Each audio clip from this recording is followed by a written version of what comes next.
Welcome to this explainer. We're jumping right into the absolute foundation of physics today, how we observe motion.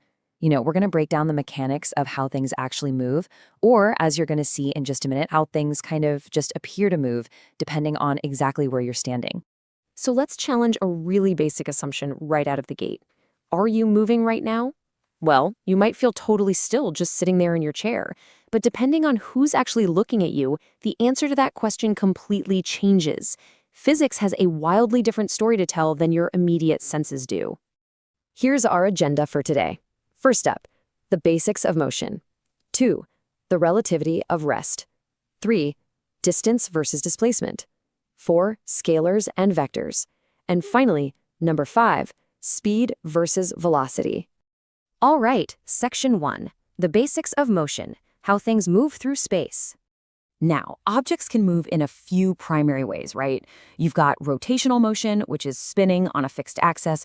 Just think of a ceiling fan.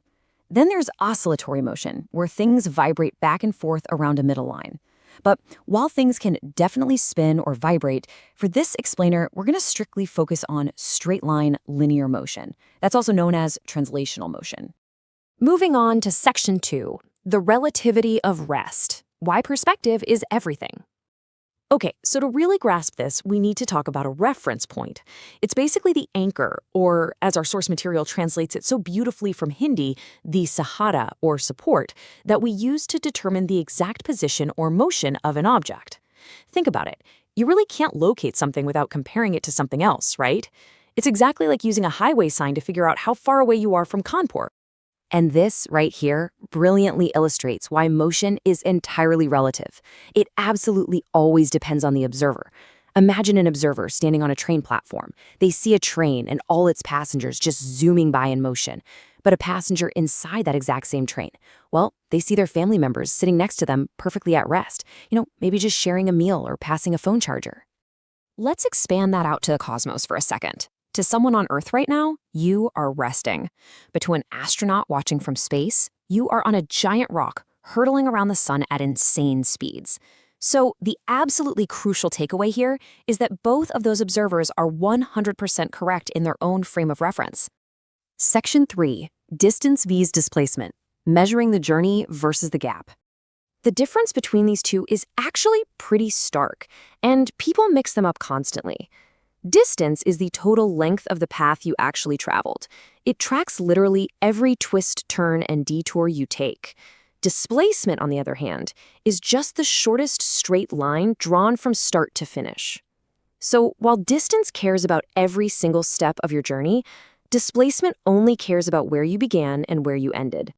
And here's a massive mythbuster for you. Displacement can never actually be traveled. It just exists. It's basically an imaginary straight arrow connecting point A to point B, regardless of whether a physical road even exists there. You travel a distance, for sure, but displacement is just a mathematical reality. Let's look at a really practical example. Imagine a father running an errand.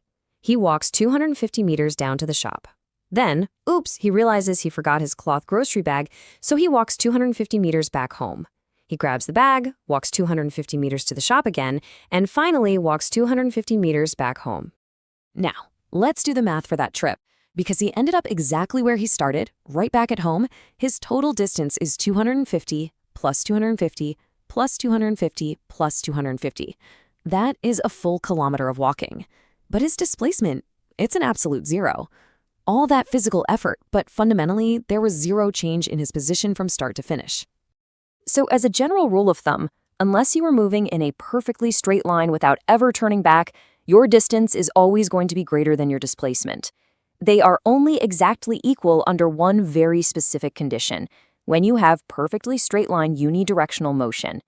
The exact second you turn around, your displacement starts shrinking, while your distance just keeps on growing. All right, section 4, scalars and vectors, adding direction to the math. We really need to categorize our measurements here into two distinct buckets. Scalar quantities have magnitude, meaning just a numerical value only. Examples of this would be your mass, the time on a clock, or the total distance you just walked. Vector quantities, however, have both magnitude and a specific direction. Displacement is a vector.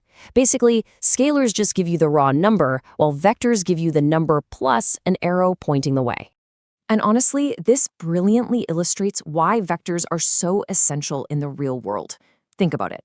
Telling the pizza delivery guy, "Hey, I live 50 meters away," is completely useless without a direction. Is it 50 meters north, left, right? Vectors, which provide both the distance and the exact direction, are what actually get the pizza delivered to your door. Section 5. Speed versus velocity, the final layer of motion. Okay, let's bring time into the equation. Just as distance and displacement are separated by direction, speed and velocity are separated by that exact same thing. Average speed is a scalar quantity. It's simply your total distance divided by your total time. Average velocity, though, is a vector quantity. It's your total displacement divided by your total time. Imagine someone named Sarang doing laps in a pool. He swims 25 meters out to the other side and then 25 meters back. Let's say it takes him 50 seconds. His total distance is 50 meters, meaning his average speed is a nice steady 1 meter per second. But because Sarang returned to his exact starting edge, his displacement is 0. Therefore, his velocity completely zeroes out, even though his speed was totally constant the whole time. Crazy, right? Now, if you're moving steadily without speeding up or slowing down, you achieve what physicists call uniform motion. This basically means traveling equal distances in equal intervals of time, no matter how tiny those intervals are. If you hold your car perfectly steady at 20 kilometers per hour for hour after hour on a completely straight highway, you, my friend, are experiencing uniform motion. And hey, speaking of kilometers per hour, here is a fantastic quick hack from our source material. If you ever need to convert kilometers per hour down to the standard scientific unit of meters per second, just multiply your speed by this magic fraction, 5/18. It is a total lifesaver for physics, math, and literally saves you from doing all those long, messy conversions on paper.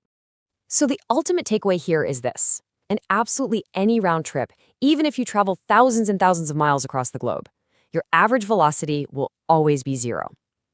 The absolute crucial point to remember is that velocity is anchored entirely to your net change in position, not how much effort you put in. I'm going to leave you with a little thought experiment. Tonight, when you finally crawl back into the exact same spot in your bed, what will your total displacement be for the whole day?